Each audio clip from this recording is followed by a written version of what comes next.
দেশে ফের বাড়ল করোনা দৈনিক সংক্রমণ 24 ঘন্টায় নতুন করে আক্রান্ত ৬৭,৭০৭। মোট আক্রান্ত ৭৩ লক্ষ পার। ভারতে মোট মৃত ১,১১,০০০। করোনার দ্বিতীয় ঢেউয়ে আতঙ্ক ফ্রান্সের। রাতের কারফিউ জারি প্যারিসে। কারফিউ আরও ৮টি শহরে আরও ৪ সপ্তাহের কড়াকড়ি। বিধি না মানলে কঠোর ব্যবস্থার হুঁশিয়ারি ফরাসি প্রেসিডেন্টের। নতুন করে করোনা মাথাচাড়া দিচ্ছে নেদারল্যান্ডসও। পরিস্থিতি সামাল দিতে রাত 10টা থেকে লকডাউন, কঠোর ব্যবস্থা স্পেনেও। 15 দিনের জন্য বন্ধ রেস্তোরাঁ, পানশালা। করোনার দ্বিতীয় টিকায় ছাড়পত্র রাশিয়ার স্পুটনিক ভি এর পর এবার ছাড়পত্র এপিভ্যাক করোনা। সাইবেরিয়ার ভেক্টর ইনস্টিটিউটের এই টিকা প্রাথমিক টেস্টে সাফল্য। 100 জন স্বেচ্ছাসেবকের ওপর পরীক্ষা নিরীক্ষা। চলমান অর্থনীতিতে আরও বিপদের ইঙ্গিত। মাথাপিছু জিডিপিতে বাংলাদেশ টেক্কা দিতে পারে ভারতকে। আইএমএফ এর রিপোর্টে উদ্বেগ। ওয়ার্ল্ড ইকোনমিক আউটলুকের রিপোর্ট প্রকাশ আইএমএফ এর। বিশ্বের প্রথম সারি দেশগুলির তুলনায় সবচেয়ে বড় ধাক্কা ভারতীয় অর্থনীতিতে। নিঃশর্তে আরও বেশি ঋণের অনুমতি, তবে মানতে হবে কেন্দ্রের কথা। জিএসটি ক্ষতিপূরণ মেটে কথা মতো ঋণ নেওয়ার শর্ত। মোদী সরকারের এই মনোভাবে ক্ষুব্ধ বিরোধী শাসিত রাজ্যগুলি। এগুলি আসলে কেন্দ্রের ভেদাভেদ তৈরির চেষ্টা। আওয়াজ উঠছে কেরল, বাংলা থেকে। সরকারি বেসরকারি সংস্থায় চাকরি দেওয়ার নামে প্রতারণা। 2 যুবক যুবতীকে গ্রেফতার করেছে পুলিশ। ধৃত সুপ্রতিম সাউ ও পিউ সাউ মেদিনীপুরের বাসিন্দা। ওই অফিসের ডিরেক্টর হিসেবে পরিচয় দিত এই দুজন। তাদের গ্রেফতার করে বিধাননগর দক্ষিণ থানার পুলিশ। মুখ্যমন্ত্রী ছবি লাগানো ফ্লেক্স ছেঁড়া নিয়ে উত্তেজনা। ঝালদায় রাজ্যের বিভিন্ন প্রকল্পের সুবিধা সংক্রান্ত ফ্লেক্স লাগানো হয়। রাতের অন্ধকারে সেই ফ্লেক্স ছেড়ে দেয় কেউ বা কারা। অভিযোগ বিজেপির দিকে। তৃণমূলের দলীয় কন্দলের পাল্টা অভিযোগ বিজেপির। এত বছর দুর্গাপুজো ফোরাম ছিল, এবার কালী পুজো ফোরাম হচ্ছে। গতকালই বারোয়ারি পুজো বন্ধে একটি জনস্বার্থ মামলা দায়ের হয়েছে। মামলা হওয়ার অনেকেই শঙ্কিত আদৌ পুজো হবে কিনা। করোনা আবহে তাই কালী পুজো নিয়ে বিভিন্ন সিদ্ধান্ত নিতে এবার ফোরাম তৈরির সিদ্ধান্ত। 26টি ক্লাব একসঙ্গে থেকে এই ফোরাম করছে। প্রয়াত বর্ষিয়ান ক্রীড়া সাংবাদিক কিশোর বিমানী করোনায় সংক্রমিত হয়ে গত 1 মাস ধরে তিনি ভর্তি ছিলেন একটি বেসরকারি হাসপাতালে। তার মৃত্যুতে রাজ্য তথা দেশের সাংবাদিক মহলে নেমে এসেছে শোকের ছায়া। মনীষ শুক্লা হত্যাকাণ্ডে নয়া মোড়। এবার ব্যারাকপুর পুরসভার প্রশাসক উত্তম দাসকে তলব করল সিআইডি। পাশাপাশি টিটাগড়ে পুরসভার প্রশাসক প্রশান্ত চৌধুরীকেও তলব করেছে সিআইডি। মনীষ শুক্লার পরিবারে করা এফআইআরে দুজনেরই নাম রয়েছে। 50 সদস্যের বাড়িতে বোমাবাজি। বুধবার গভীর রাতে কোচবিহারের খোঁচাবাড়ি গ্রাম পঞ্চায়েতের সদস্য আজিমউদ্দিন মিয়ার বাড়ি লক্ষ্য করে বোমা ছড়ে একদল দুষ্কৃতী। আগুন ধরে যায় একটি বাইকে। তাদের বিরুদ্ধে আনা অভিযোগ অস্বীকার করেছে বিজেপি। দূষণের হাত থেকে প্রকৃতিকে বাঁচাতে উদ্যোগ। গোটা এলাকাকে প্লাস্টিক মুক্ত করতে অভিযান। কোথায়? কালনার পূর্বস্থলের জাহাননগর গ্রাম পঞ্চায়েত। এমন উদ্যোগে খুশি সাধারণ মানুষ। সুগুনার রঘুনাথপুরে দুষ্কৃতী তাণ্ডব। স্থানীয়দের অভিযোগ, ওই এলাকায় দুষ্কৃতীদের আনাগোনা বেড়েছে। কয়েকদিন আগে এক যুবককে মারধর করা হয়। স্থানীয় মানুষ বাধা দেওয়ার চেষ্টা করলে বোমা ছড়ে দুষ্কৃতীরা। পুলিশ এবং মহকুমা শাসকের কাছে অভিযোগ দায়ের করা হয়েছে। বন্ধ টিটাগড় ফিতেকল জুট মিল খোলার দাবিতে বিটি রোড অবরোধ শ্রমিকদের। এর জেরে দাঁড়িয়ে পড়ে সমস্ত যানবাহন। চরম ভোগান্তিতে নিত্যযাত্রীরা। শ্রমিকদের বক্তব্য, বকেয়া পাওনা এবং মজুরি বৃদ্ধির দাবিতে তাদের এই বিক্ষোভ। ঘণ্টা দুয়েক পরে অবশ্য অবরোধ তুলে দেয় পুলিশ। করোনায় আতঙ্কিত না হয়ে সতর্ক হন, এই বার্তাকে সামনে রেখে সন্দেশখালীতে সাইকেল র্যালি। স্থানীয় বাসিন্দাদের দেওয়া হলো স্যানিটাইজার, মাস্ক এবং সাবান। খুলনা থেকে শীতুলিয়া পর্যন্ত র্যালিতে অংশ নেন প্রাক্তন বিধায়কও। করোনা আক্রান্ত মুলায়ম সিং যাদব প্রবীণ রাজনীতিকের কোভিড রিপোর্ট পজিটিভ, তবে তিনি উপসর্গহীন। হাসপাতালে ভর্তি করা হয়েছে সমাজবাদী পার্টির প্রাণ পুরুষকে। নিউ নর্মালে আজ থেকে খুলে গেল সিনেমা হল, মাল্টিপ্লেক্স। আসন সংখ্যার 50% দর্শককে প্রবেশের অনুমতি দেওয়া হচ্ছে। দর্শকদের মোবাইলে আরোগ্য সেতু অ্যাপ থাকতে হবে। টিকিট কেনার ক্ষেত্রে ডিজিটাল মোডকেই প্রাধান্য দেওয়া হচ্ছে। মাল্টিপ্লেক্সের ক্যাফেটেরিয়া মিলবে বাক্সভর্তি খাবার এবং পানীয়। লোকাল ট্রেন চালুর বিষয়ে ফের রাজ্যকে চিঠি রেলের। স্টাফ স্পেশাল ট্রেন নিয়ে গত কয়েকদিনে বিভিন্ন এলাকায় যে ঝামেলা হয়েছিল, চিঠিতে তার উল্লেখ। স্বরাষ্ট্র সচিবকে চিঠি পূর্ব রেলের এজিএম এর। রেলের অভিযোগ, বারবার বিক্ষোভে সুরক্ষার মধ্যে সমস্যা হচ্ছে। আইনশৃঙ্খলা রাজ্যের বিষয়, এই বিষয়টি উল্লেখ করা হয়েছে চিঠিতে। পুলিশ সুপারের পর এবার সাইবার প্রতারণার ফাঁদে রায়গঞ্জ বিশ্ববিদ্যালয়ের উপাচার্য। ইমেল অ্যাকাউন্ট হ্যাক করে বিশ্ববিদ্যালয়ের বিভিন্ন অধ্যাপক অধ্যাপিকাদের কাছে আর্থিক অনুদান চাওয়ার অভিযোগ সন্দেহ হওয়ায় উপাচার্য রেজিস্ট্রারের কাছে লিখিত অভিযোগ এবং তা পেয়ে চোখ কপালে কর্তৃপক্ষের। তদন্ত শুরু করেছে রায়গঞ্জ সাইবার ক্রাইম থানা। মুম্বাইয়ের আকাশে ফের দুর্যোগের মেঘ। আজও বাণিজ্যনগরীতে ব্যাপক ঝড় বৃষ্টির সম্ভাবনা। জারি হয়েছে কমলা সতর্কতা। গতকাল মুম্বাইয়ে বৃষ্টি হলেও তার পরিমাণ ছিল সামান্যই। আবহাওয়ার পরিবর্তনে মুম্বাইয়ের দূষণ সূচক এক ধাক্কায় নেমেছে বইতে। কালনায় আদিবাসী মহিলাকে গণধর্ষণের অভিযোগ, শুরু হলো রাজনৈতিক দরজা। নির্যাতিতার বাড়ি গিয়ে সমস্ত রকম সাহায্যের আশ্বাস তৃণমূলের প্রতিনিধি দলের। রাজনৈতিক উদ্দেশ্যেই বাড়ি গিয়েছে তৃণমূল, অভিযোগ বিজেপি। পুলিশ সূত্রে খবর, এই ঘটনায় ইতিমধ্যে একজনকে গ্রেফতার করা হয়েছে। প্রবল বৃষ্টিতে বিপর্যস্ত অন্ধ্রপ্রদেশ এবং তেলেঙ্গানা। প্রাকৃতিক দুর্যোগে দুই রাজ্যে এখনো পর্যন্ত মৃত্যু হয়েছে 30 জনের। আরও বর্ষণের পূর্বাভাস দিয়ে নিজামের শহরে হলুদ সতর্কতা জারি করেছে আইএমডি। আজ শহরের সব সরকারি দফতরে ছুটি ঘোষণা করা হয়েছে। দুই রাজ্যকে সাহায্যের আশ্বাস প্রধানমন্ত্রীর। করোনা আবহে বারোয়ারি দুর্গাপুজো বন্ধের দাবি, হাইকোর্টে দায়ের মামলা। ওনাম উৎসবের উদাহরণ টেনে মামলা দায়ের। মামলাকারীর দাবি, ওনামের পর কেরলে যেভাবে সংক্রমণ বেড়েছে, রাজ্যেও তেমন কয়েকগুণ সংক্রমণ বাড়ার আশঙ্কা রয়েছে। গণেশ চতুর্থী, মহরম, পুরীর রথযাত্রার উদাহরণ টেনে মামলা করেছেন সিএসসির অবসরপ্রাপ্ত কর্মী অজয় দে। সন্তোষ মিত্র স্কোয়ারের পুজো মানেই উপচে পড়া ভিড়, বলা যায় জনসুনামি। করোনা আবহে সেই ট্র্যাডিশনে এবার ছেদ। দর্শক শূন্য পুজো করার সিদ্ধান্ত সন্তোষ মিত্র স্কোয়ার পুজো কমিটির। অনলাইনে হবে প্রতিমা দর্শন। পুজো কমিটির নির্দিষ্ট সংখ্যক লোক বাদ দিয়ে আর কেউই মণ্ডপে ঢোকার অনুমতি পাবেন না।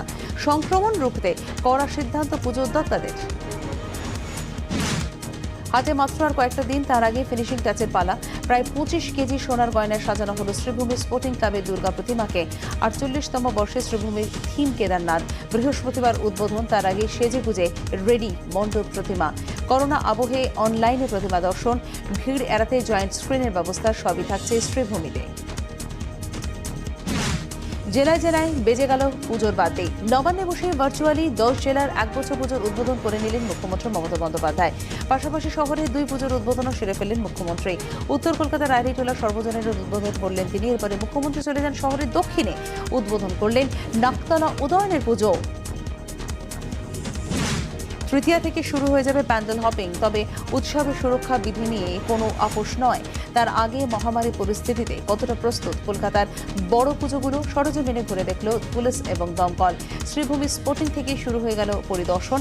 এরপর একে একে মোহাম্মদ আলী পার্ক, সুরুচি সংঘ, চিতলা অগ্রণীর ব্যবস্থাপনা ঘুরে দেখলেন দমকলের ডিজি জগনমোহন। করোনামুক্ত অভিনেতা সৌমিত্র চট্টোপাধ্যায় চিকিৎসায় মিলছে সাড়া। হাসপাতাল সূত্রে যেটা খবর, যে তার গ্লাসকোমা স্কেলের প্যারামিটারে অনেকটাই উন্নতি লক্ষ্য করা গেছে। শরীরে অক্সিজেনের চাহিদা আগের থেকে কম। মস্তিষ্কের সিএসএফ অ্যানালিসিসে তেমন কিছু মেলেনি। এখন স্নায়ুরোগ বিশেষজ্ঞরা তার কিছু সমস্যা খতিয়ে দেখছেন। এবার বেলেঘাটের বিস্ফোরণ নিয়ে টুইট রাজ্যপালের। টুইটে ধনকর লিখেছেন, রাজ্যে বেআইনি বোমা তৈরি এবং বাড়তে থাকা হিংসা নিয়ে তিনি সরকারের দৃষ্টি আকর্ষণে পরে মানিশ শুক্লা খুন হন। এবার আবার বেলেঘাটা ক্লাবে বিস্ফোরণ। অবিলম্বে এ বিষয়ে পদক্ষেপ করুন মুখ্যমন্ত্রী। টুইটে লিখলেন রাজ্যপাল। টুইটে সমালোচনা নয়, রাজ্য সরকারের উপর ভরসা রাখুন রাজ্যপাল। প্রতিক্রিয়া মন্ত্রী শশী পাঁজার। বেলেঘাটের বিস্ফোরণে প্রাথমিক অনুসন্ধান শুরু করল এনআইএ। ফরেনসিক রিপোর্ট হাতে এলেই ঘটনাস্থল পরিদর্শনে যাবেন কেন্দ্রীয় তদন্তকারী সংস্থার প্রতিনিধিরা। ইতিমধ্যে বিষয়টি নিয়ে দিল্লির সদর দপ্তরের সঙ্গে কলকাতার এনআইএ অফিসের কথা হয়েছে। মঙ্গলবার সাত সকালে বিস্ফোরণ হয় গান্ধী ভবন লাগোয়া ক্লাবে। ক্লাবের সেক্রেটারি, সভাপতি, কেয়ারটেকারকে তলব করেছে পুলিশ। হাইকোর্টের রায় স্বস্তিতে বাবুল সুপ্রিয়। 2017 একটি টিভি চ্যানেলে মহুয়া মৈত্রর নাম করে মন্তব্য করেন মন্ত্রী বাবুল সুপ্রিয়। কুরুচিকর, মহিলাদের পক্ষে অসম্মানজনক মন্তব্য, এমনই দাবি করে আলিপুরে এফআইআর দায়ের করেন মহুয়া। তাকে সমন পাঠানো হলো, জাননি বাবুল। তখন আদালতে মামলা দায়ের করেন তৃণমূল সাংসদ। হাইকোর্টের বিচারপতি বিবেক চৌধুরী বাবুলের বিরুদ্ধে আনা চার্জশিট খারিজ করেছেন। রাজ্য রাজনীতিতে নজিরবিহীন মামলা। রাজ্যের শীর্ষ বিজেপি নেতাদের বিরুদ্ধে ভুয়ো মামলা করছে প্রশাসন। এই নিয়ে হাইকোর্টে জনস্বার্থ মামলা। বিজেপির কেন্দ্রীয় নেতা অরবিন্দ মেননের 7 নেতার বিরুদ্ধে 138টি মামলা হয়েছে 2 বছরে, এবং সব মামলা অন্য রাজ্যে স্থানান্তরের আবেদন অথবা রাজ্যের সংস্থা ছাড়া অন্য সংস্থা দিয়ে তদন্ত করানোর আর্জি জানিয়েছেন আবেদনকারীরা। গোষ্ঠী কোন্দলের জের হুগলিতে কোর কমিটি তৈরি করল তৃণমূল কংগ্রেস। জেলার নেতাদের সঙ্গে বৈঠক করলেন অভিষেক বন্দ্যোপাধ্যায়। দিলীপ যাদবকে সংযত থাকার নির্দেশ দেওয়া হয়েছে বলে খবর। ফোনে সকলকে এক হয়ে কাজের নির্দেশ দিয়েছেন মমতা বন্দ্যোপাধ্যায়। ফোনে তিনি কথা বলেন অভিষেক বন্দ্যোপাধ্যায়ের সঙ্গে। শনিবার শ্রীরামপুরে কোর কমিটির প্রথম বৈঠক। বিহার ভোটের আগে নীতিশ কুমারের ঢালাও প্রতিশ্রুতি। রাজ্যের মেয়েদের শিক্ষায় উৎসাহ দিতে ভোটের আগেই বড় ঘোষণা বিহারের মুখ্যমন্ত্রীর। ইন্টারমিডিয়েট পাশ করলেই মেয়েদের নামে 25,000 টাকা দেবে সরকার।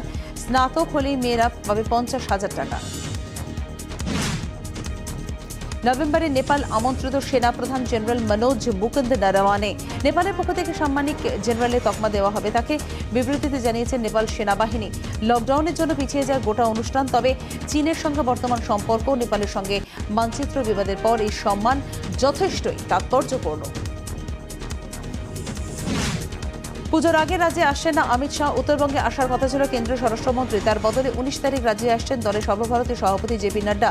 সামনে 2021-এর ভোট, পুজোকে হাতিয়ার করে জনসংযোগ ঝুলিয়ে নেওয়ার সুযোগ হাতছাড়া করছে না বিজেপি।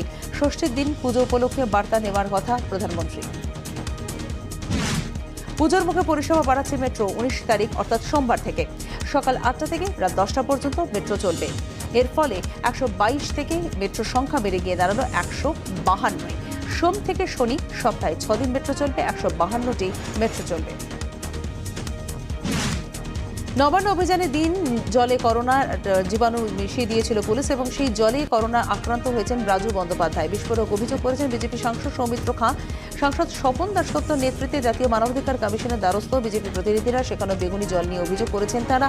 বিজেপির দাবি ওই জল থেকে অসুস্থ হয়েছেন দলের অনেকে। বিজেপির নবান্ন অভিযান রুখতে কেন জলকামান ছড়ানো হলো রাসায়নিক রঙিন জল?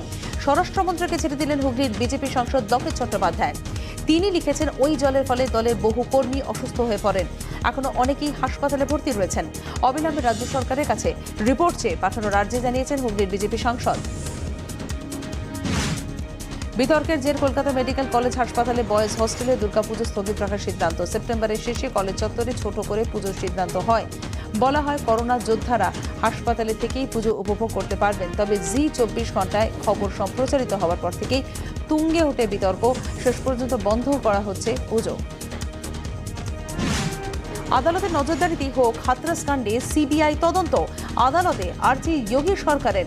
সুপ্রিম কোর্টে উত্তরপ্রদেশ সরকারের আর্জি প্রতি 15 দিন অন্তর রাজ্যের কাছে তদন্তের স্টেটাস রিপোর্ট জমা দিক সিবিআই। রাজ্যের পুলিশ প্রধান সেই রিপোর্ট জমা দেবেন সুপ্রিম কোর্টে। একই সঙ্গে উত্তরপ্রদেশ সরকার জানিয়েছে মৃতের পরিবার এবং সাক্ষীদের পূর্ণ নিরাপত্তা দিতে তারা দায়বদ্ধ। 2 বছর আগে দুঃস্বপ্ন কাটিয়ে নতুন রূপে তৈরি হচ্ছে মাঝেরহাট ব্রিজ। নতুন প্রযুক্তিতে আরও বেশি ভার বহনে সক্ষম 4 লেনের ফ্লাইওভার। মোট 84টি কেবল ধরে রেখেছে ব্রিজের ঝুলন্ত এই অংশকে এবং এই কেবলেই থাকছে বিশেষ যন্ত্র এবং ব্রিজের নির্দিষ্ট ওজনের চেয়ে যদি বেশি ভার ওঠে এমন একটা প্রযুক্তি লাগানো হয়েছে যে সরাসরি সংকেত চলে যাবে তখন আধিকারিকদের মোবাইলে। সংকেত দেখে সতর্ক হয়ে যাবে, আটকে যাবে দুর্ঘটনা। কিংবদন্তি রোনাল্ডোকে টপকে ব্রাজিলের দ্বিতীয় সর্বোচ্চ গোলদাতা হলেন নেইমার। পেরুর রাজধানী লিমায় বিশ্বকাপের যোগ্যতা অর্জন পর্বের ম্যাচে বুধবার হ্যাটট্রিক করেন পিএসজি তারকা। সে সঙ্গে রোনাল্ডোকে টপকে দেশের জার্সি গায়ে দ্বিতীয় সর্বোচ্চ গোল স্কোরারের মুকুট তার মাথায়। রাজস্থানের বিরুদ্ধে 13 রানে জয় তুলে নিল দিল্লি। তবে জয়ের খুশির মাঝেও চোট আঘাতে জর্জরিত দিল্লি শিবিরে ফের অশনি সংকেত। অমিত মিশ্রা, ঈশান্ত শর্মা, ঋষভ পন্থের পর চোটের কবলে এবার অধিনায়ক শ্রেয়স আইয়ার। পঞ্চম ওভারে ডাইভ দিতে গিয়ে বাঁ হাতে চোট পান তরুণ অধিনায়ক। আইপিএল অভিযানে কাল আবুধাবিতে মুখোমুখি কেকেআর মুম্বাই। বদলার ম্যাচে কলকাতার সামনে কোভিড রোহিত অ্যান্ড কোম্পানি। চলতি আইপিএলে টানা 2 ম্যাচ জয়ের পর আরসিবির বিরুদ্ধে শারজায় 82 রানে হেরেছে কলকাতা। দীনেশ অ্যান্ড কোম্পানি এবার মুম্বাই ম্যাচ দিয়ে ঘুরে দাঁড়াতে পারে কিনা সেটাই এখন দেখার। সংযুক্ত আরব আমিরশাহিতে চলছে আইপিএল। মরু শহরে মহারাজের সঙ্গে দেখা হয়ে গেল মহাতারকার। দুবাইতে এক ফ্রেমে 2 বাঙালি তারকা সৌরভ গাঙ্গুলি ও টলিউডের সুপারস্টার দেব সঙ্গে দেবের বান্ধবী রয়েছে রুক্মিণী। জমিয়ে হলো সেখানে দুপুরের খাওয়া দাওয়া, চলল দেদার আড্ডা। 7 মাস পর ফিরল ব্যাডমিন্টন। ডেনমার্ক ওপেন ব্যাডমিন্টনে দুর্দান্ত জয় দিয়ে যাত্রা শুরু করলেন কিংবদন্তি কিদান্সি কান্ত এবং বুধবার প্রতিযোগিতার 5ম বাছাই শ্রীকান্ত মাত্র 37 মিনিটে ম্যাচ শেষ করে দেন। বিশ্বের প্রাক্তন এই 1 নম্বর তারকা হারান ইংল্যান্ডের টবি পেন্টিকে। এএফসির সিদ্ধান্তে স্বস্তির হাওয়া এবার ইস্টবেঙ্গলে। ক্লাব লাইসেন্সিং প্রক্রিয়া শেষের সময়সীমা বাড়িয়ে দিল এশিয়ান ফুটবলের নিয়ামক সংস্থাকে। 13 অক্টোবর থেকে বাড়িয়ে করা হলো 13 নভেম্বর। ফলে সময়সীমা এটা বাড়ানো হলো বটে। সময় নিয়ে ক্লাব লাইসেন্সিং এর কাগজপত্র তৈরি করে নিতে পারবে Shri cement East Bengal foundation. Sunrisers হায়দ্রাবাদের বিরুদ্ধে বহু প্রতীক্ষিত জয় ফিরেছে মহেন্দ্র সিং ধোনি চেন্নাই সুপার কিংস, কিন্তু তাতেও থেকে গেছে বিতর্ক খোদ ক্যাপ্টেন কোহলির বিরুদ্ধে আম্পায়ারকে প্রভাবিত করার অভিযোগ জানিয়ে এই মুহূর্তে সরগরম নেট দুনিয়া।